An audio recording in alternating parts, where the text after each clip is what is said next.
Hey guys, welcome to our channel Vacancy Vibes. Hello guys, நீங்கள் diploma ITI degree 12th முடிச்சுட்டு ஒரு நல்ல government ஜாப்க்காக wait பண்ணுறீங்களா? இல்லை ஒரு நல்ல கவர்மெண்ட் ஜாப் தேடிட்டுருக்கீங்களா? அப்போ உங்களுக்கு தாங்க இந்த வீடியோ. அப்படி என்ன ஒரு கவர்மெண்ட் ஜாப்னு கேட்குறீங்களா? ஆமாம் கைஸ், என்பிசிஎல்லேருந்து வெளியே வந்திருக்க ஒரு ஜாப் நோட்டிஃபிகேஷன் பற்றி தான் இந்த வீடியோவில் நம்ம பார்க்க போகிறோம். என்பிசிஎல்னு பார்த்தா nuclear power corporation Indian limited. இதிலேருந்து ஒரு ஜாப் நோட்டிஃபிகேஷன் வெளியிட்டிருக்காங்க. இந்த ஜாப் நோட்டிஃபிகேஷன் பார்த்தீங்கன்னா உங்களுக்கு கிட்டத்தட்ட 391 வேகன்சி கொடுத்துருக்காங்க. இது வந்து பார்த்திங்கன்னா ஒரு சென்ட்ரல் கவர்மெண்ட் ஜாப். இதில் ஃப்ரெஷர்ஸ் அப்ளை பண்ணிக்கலாம். இதுக்கு இவங்க குவாலிஃபிகேஷனாக என்ன கேட்டிருக்காங்க பார்த்தீங்கன்னா டிப்ளமோ ஐடிஐ டிகிரி 12th கேண்டிடேட்ஸை எடுக்கிறாங்க.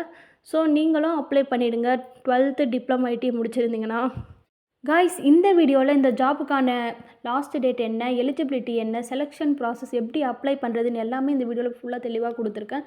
ஸோ இந்த வீடியோ ஃபுல்லாக பாருங்கள், ஸ்கிப் பண்ணாதீங்க. நீங்கள் இப்போ தான் ஃபர்ஸ்ட் டைம் நம்ம சேனலை பார்க்குறீங்க, லைக் அண்ட் சப்ஸ்கிரைப் பண்ணிவிடுங்க. மறக்காமல் உங்கள் ஃப்ரெண்ட்ஸ் அண்ட் ஃபேமிலிக்கும் ஷேர் பண்ணிவிடுங்க.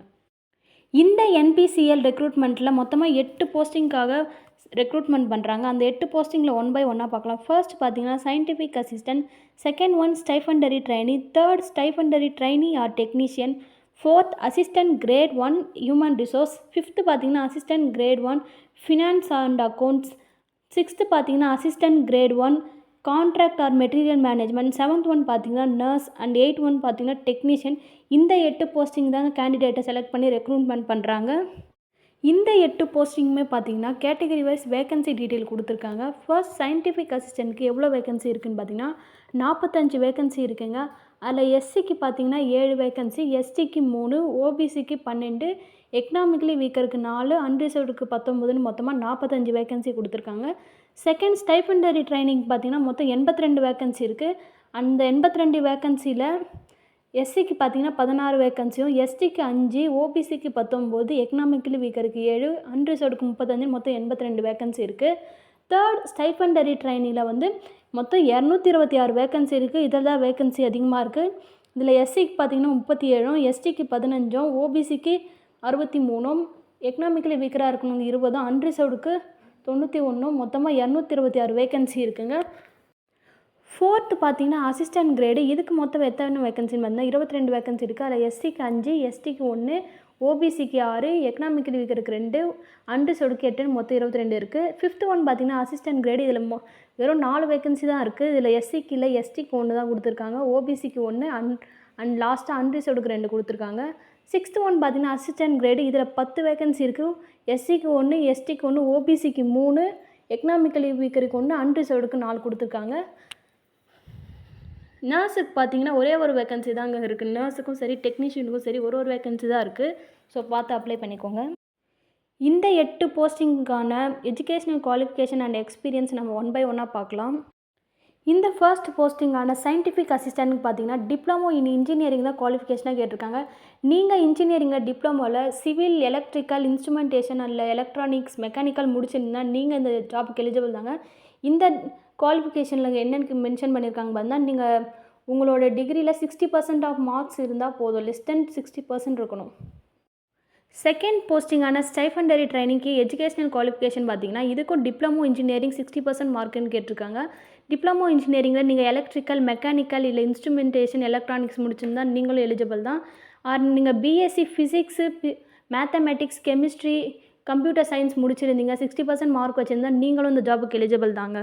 தேர்டாக கொடுத்துருக்க போஸ்டிங் ஸ்டைஃபண்டரி ட்ரைனி ஆர் டெக்னீஷியனில் குவாலிஃபிகேஷனாக என்ன கேட்டிருக்காங்க பார்த்தீங்கன்னா ஐடிஐ தாங்க கேட்டிருக்காங்க. ஐடிஐயில் வந்து நீங்கள் instrument mechanic, electrician or electronics mechanic, fitter, turner இல்லை மெக்கானிஸ்ட், டிராஃப்ட்ஸ்மேன் நீங்கள் எது முடிச்சிருந்தாலும் ஒரு 50% மார்க் இருந்தாலே நீங்கள் எலிஜிபிள் தாங்க. ஸோ ஐடிஐ முடித்த கேண்டிடேட்ஸ்லாம் இந்த போஸ்டிங் அப்ளை பண்ணிக்கோங்க, ஸ்டைஃபண்டரி ட்ரைனி. அண்ட் இந்த ஸ்டைஃபண்டரி ட்ரைனில் இன்னொரு குவாலிஃபிகேஷனும் கேட்டிருக்காங்க. 12th முடிச்சிருந்து அந்த 12th வந்து நீங்கள் ஃபிசிக்ஸ், கெமிஸ்ட்ரி அண்ட் மேத்தமெட்டிக்ஸ் சப்ஜெக்டாக எடுத்து படித்து அதில் 50 மார்க்ஸ் ஸ்கோர் பண்ணியிருந்தீங்கன்னா நீங்களும் எலிஜிபிள் தாங்க. இதில் வந்து நீங்கள் 10th ஸ்டாண்டர்டில் இங்கிலீஷ் ஒரு சப்ஜெக்டாக எடுத்து படிச்சிருக்கணும். நெக்ஸ்ட் போஸ்டிங்கான assistant grade HR, finance and account, contract material management. இதுக்கான எஜுகேஷன் குவாலிஃபிகேஷன் பார்த்தீங்கன்னா எனி பேச்சுலர் டிகிரி இருந்தாலே போதுங்க. அதில் 50% மார்க்ஸ் ஸ்கோர் பண்ணியிருந்தீங்கன்னா நீங்கள் அந்த ஜாபுக்கு எலிஜிபிள் தாங்க, அப்ளை பண்ணிக்கலாம். லாஸ்ட்டு போஸ்டிங்கான டெக்னீஷியனுக்கு என்ன குவாலிஃபிகேஷன் கேட்டிருக்காங்க பார்த்தீங்கன்னா 12th 60% மார்க் இருந்தாலே எலிஜிபிள் தான். அண்டு 2 years எக்ஸ்பீரியன்ஸ் கேட்டிருக்காங்க. எதுலன்னு பார்த்தீங்கன்னா இந்த எக்ஸ்ரே டெக்னீஷியனில் கேட்டிருக்காங்க. ஃபர்ஸ்ட் 2 போஸ்டிங்கான சயின்டிஃபிக் அசிஸ்டன்ட் அண்ட் ஸ்டைஃபண்டரி ட்ரைனிங்கில் டிப்ளமோ கேண்டிடேட்ஸ் அப்ளை பண்ணிக்கலாம். தேர்டாக கொடுத்துருக்க ஸ்டைஃபண்டரி ட்ரைனிங்கில் ஐடிஐ கேண்டிடேட்ஸ் அப்ளை பண்ணிக்கலாம். அண்ட் அடுத்தது கொடுத்துருக்க அசிஸ்டன்ட் கிரேடில் வந்து டிகிரி கிராஜுவேட் முடித்தவங்க அப்ளை பண்ணிக்கலாம். நர்ஸ் அண்ட் டெக்னீஷியனில் மெடிக்கல் ஃபீல்டில் இருக்கவங்க அப்ளை பண்ணிக்கலாம். அண்ட் +2 முடிச்சவங்க அப்ளை பண்ணிக்கலாம். இதில் 2 இயர்ஸ் எக்ஸ்பீரியன்ஸு கேட்டிருக்காங்க. ஸோ பார்த்து அப்ளை பண்ணிக்கோங்க. இந்த ஜாப்க்கான ஏஜ் லிமிட் பார்த்தீங்கன்னா மினிமம் ஏஜ் லிமிட் பார்த்தீங்கன்னா 18 கொடுத்துருக்காங்க. அதில் அசிஸ்டன்ட் கிரேடுக்கு மட்டும் 21 மினிமம் ஏஜ் லிமிட்டாக இருக்குது. Maximum age limit scientific assistant பார்த்தீங்கன்னா 30 இயர்ஸ் இருக்குது. ஸ்டைஃபண்டரி ட்ரைனிங்க்கு வந்து 25 இயர்ஸ் இருக்குது. ஸ்டைஃபண்டரி ட்ரைனிங் டெக்னீஷியனுக்கு 25 இயர்ஸ் மேக்ஸிமமாக இருக்குது. அசிஸ்டன்ட் கிரேடுக்கு வந்து 28 இயர்ஸ் இருக்குது. நர்ஸ் பார்த்தீங்கன்னா 30 இயர்ஸ் ஏஜ் லிமிட்டு. அண்ட் டெக்னீஷியனுக்கு வந்து மேக்ஸிமம் 25 இயர்ஸ் இருக்கணும். கைஸ், இந்த ஜாபில் கேட்டகரி வைஸ் ஏஜ் ரிலாக்ஸேஷன் கொடுத்துருக்காங்க. ஓபிசிக்கு எவ்வளோ ரிலாக்ஸேஷன் கொடுத்துருக்காங்க பார்த்தா 3 இயர்ஸ் கொடுத்துருக்காங்க. அண்ட் எஸ்சி எஸ்டிக்கு வந்து 5 இயர்ஸ் கொடுத்துருக்காங்க. பேக்வேர்டில் அன்ரிசர்வ்ட் கேட்டகரியில் 10 இயர்ஸ் கொடுத்துருக்காங்க. அண்ட் பேக்வேர்டில் ஓபிசியில் வந்து 13 இயர்ஸ் கொடுத்துருக்காங்க.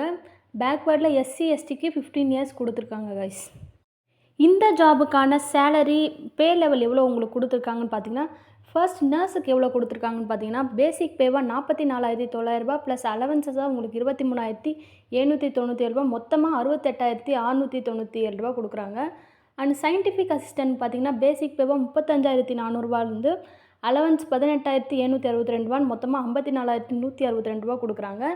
அண்ட் மீதி இருக்கிற அசிஸ்டன்ட் கிரேட்ஸ் அண்ட் டெக்னீஷியனுக்குலாம் பார்த்தீங்கன்னா 25,500 ப்ளஸ் அலவன்ஸ் 13,515 மொத்தமாக 39,015 வந்து உங்களுக்கு பேசிக் பேவாக அண்ட் ப்ளஸ் அலவன்ஸோட உங்களுக்கு சேலரி கொடுக்குறாங்க கைஸ். இந்த என்பிசிஎல் ரெக்ரூட்மெண்ட்டில் என்ன பெனிஃபிட் இருக்குதுன்னு பார்த்தீங்கன்னா, ஜாப் பெனிஃபிட்ஸாக உங்களுக்கு இந்த ஜாபுக்கு பார்த்தீங்கன்னா நிறைய அலவன்ஸ் பெனிஃபிட்ஸ் எல்லாம் உங்களுக்கு ப்ரொவைட் பண்ணுறாங்க. இந்த ஜாபில் என்னென்ன அலவன்ஸ் இருக்குதுன்னு பார்த்தீங்கன்னா, transport allowance, house rent allowance, site location allowance and professional update allowance. Employee பெனிஃபிட்டாக உங்களுக்கு என்னென்னலாம் ப்ரொவைட் பண்ணுறாங்க பார்த்தீங்கன்னா, leave travel allowance, leave and leave encashment and medical facility, canteen subsidy, children education assistant and educational facility, cable TV charge, mobile phone charge, news paper சார்ஜ்னு இந்த மாதிரி employee benefits நிறைய கொடுக்குறாங்க. இன்சென்டிவ் பார்த்தீங்கன்னா பர்ஃபார்மன்ஸ் பொறுத்து இருக்கும். லோன்ஸ் அட்வான்ஸ் இதெல்லாம் கூட உங்களுக்கு ப்ரொவைட் பண்ணுறாங்க. ரிட்டையர்மெண்ட் பெனிஃபிட்டாக உங்களுக்கு என்னென்ன கொடுப்பாங்கன்னு பார்த்தீங்கன்னா, எம்ப்ளாயி பிஎஃப் கொடுப்பாங்க, provident fund and gratuity fund கொடுப்பாங்க, போஸ்ட் ரிட்டையர்மெண்ட் மெடிக்கல் ஃபெசிலிட்டி கொடுப்பாங்க, குரூப் இன்சூரன்ஸ் கொடுத்துருவாங்க. இந்த மாதிரி எக்கச்சக்கமான பெனிஃபிட்ஸ் இதில் இருக்குது. ஸோ இந்த ஜாபை மிஸ் பண்ணாமல் அப்ளை பண்ணிங்க கைஸ். இந்த என்பிசிஎல் ரெக்ரூட்மெண்ட்டில் ஜாபுக்கான செலெக்ஷன் ப்ராசஸ் எதை பேஸ் பண்ணி இருக்கும்னு பார்த்தீங்கன்னா, online exam plus personal interview இருக்கும் கைஸ். இந்த ஆன்லைன் எக்ஸாமில் பார்த்தீங்கன்னா உங்களுக்கு மல்டிபிள் சாய்ஸில் தான் கொஷின் கேட்பாங்க. அதுக்கு உங்களுக்கு டியூரேஷன் கொடுத்துருக்காங்க, எவ்வளோ டியூரேஷன் எவ்வளோ கொஷின்ஸ்னு கொடுத்துருக்காங்க, சிலபஸ் கொடுத்துருக்காங்க. ஸோ அந்த சிலபஸ் வைஸ் உங்களுக்கு டெஸ்ட்டில் கொஷின்ஸ் இருக்கும்னு நினைக்கிறேன். அண்டு உங்களுக்கு இந்த ஆன்லைன் டெஸ்ட்டில் நீங்கள் பாஸ் ஆகிட்டிங்கன்னா, செலக்ட் ஆகிட்டிங்கன்னா உங்களுக்கு பர்சனல் இன்டர்வியூ கண்டக்ட் பண்ணுவாங்க. இந்த ஜாபுக்கு எப்படி அப்ளை பண்ணணும்னு பார்த்தீங்கன்னா, அவங்களோட வெப்சைட் கொடுத்துருக்காங்க. அந்த வெப்சைட்குள்ளே போயிட்டு தான் அப்ளை பண்ண முடியும். இந்த ஜாபுக்கான வெப்சைட் லிங்க் நம்ம சேனலோட டிஸ்கிரிப்ஷனில் இருக்குது. அந்த லிங்கை நீங்கள் கிளிக் பண்ணி கூட அப்ளை பண்ணிக்கலாம். இந்த லிங்கை கிளிக் பண்ணதுமே உங்களுக்கு வந்து லாகின் ஐடி பாஸ்வேர்ட் கேட்கும். நீங்கள் ஆல்ரெடி என்பிசிஎல்ல லாகின் பண்ணி வச்சுருந்தீங்கன்னா அந்த ஐடி பாஸ்வேர்ட் போட்டு அப்ளை பண்ணிக்கலாம். இல்லை நீங்கள் இப்போ தான் நியூவாக ரெஜிஸ்டர் பண்ணிங்கன்னா நியூவாக உங்களோட ஐடி அண்ட் பாஸ்வேர்ட் கொடுக்குற மாதிரி இருக்கும். கொடுத்ததுக்கப்புறம் உங்களுக்கு ஓப்பன் ஆகிடும். அந்த ஐடி போட்டு பாஸ்வேர்ட் போட்டு நீங்கள் அப்ளை பண்ணிக்கலாம். இதுக்குள்ளே இந்த லாகின் ஐடி பாஸ்வேர்டு போட்டதுக்கப்புறம் உங்களுக்கு அப்ளிகேஷனுக்குள்ளே போகும். அந்த அப்ளிகேஷனில் பார்த்தீங்கன்னா உங்களோட personal detail and qualification experience detail இதை பற்றி தான் கேட்டிருப்பாங்க. ஸோ அதை வந்து நல்லா ரீட் பண்ணிவிட்டு அப்ளை பண்ணுங்கள் கைஸ். இந்த ஜாபுக்கான லாஸ்ட் டேட் அப்ளை டேட் பார்த்தீங்கன்னா April 1 வரைக்கும் தான் கொடுத்துருக்காங்க. ஸோ இந்த ஜாப் மிஸ் பண்ணாமல் அப்ளை பண்ணிவிடுங்க. ஏன்னு பார்த்தீங்கன்னா இது ஒரு நல்ல central government job, freshers job. அதுவும் இல்லாமல் உங்களுக்கு குவாலிஃபிகேஷனாக 12th டிகிரி டிப்ளமோ ஐடிஐ தான் கேட்டிருக்காங்க. ஸோ இந்த ஜாபை மிஸ் பண்ணிடாதீங்க, மறக்காமல் அப்ளை பண்ணிவிடுங்க. இந்த வீடியோவில் உங்களுக்கு ஏதாச்சும் டவுட் இருந்தால் கமெண்ட் செக்ஷனில் கமெண்ட் பண்ணுங்கள், நான் உங்களுக்கு ரிப்ளை பண்ணுறேன். இந்த வீடியோ உங்களுக்கு யூஸ்ஃபுல்லாக இருந்திருக்கும்னு நம்புகிறேன். இந்த மாதிரியான ஜாப் அப்டேட்ஸ்க்கு நம்மளோட சேனலை லைக் அண்ட் சப்ஸ்கிரைப் பண்ணுங்கள் கைஸ். அண்டு நீங்கள் கொடுக்குற ஒவ்வொரு லைக்கும் எனக்கு வந்து மோட்டிவேட்டடாக இருக்கும். உங்கள் ஃப்ரெண்ட்ஸ் அண்ட் ஃபேமிலி மெம்பர்ஸ்க்கும் இந்த மாதிரியான ஜாப் அப்டேட்ஸை ஷேர் பண்ணுங்கள், அவங்களுக்கும் யூஸ்ஃபுல்லாக இருக்கும். ஸோ நெக்ஸ்ட் வீடியோவில் பார்ப்போம். பாய்.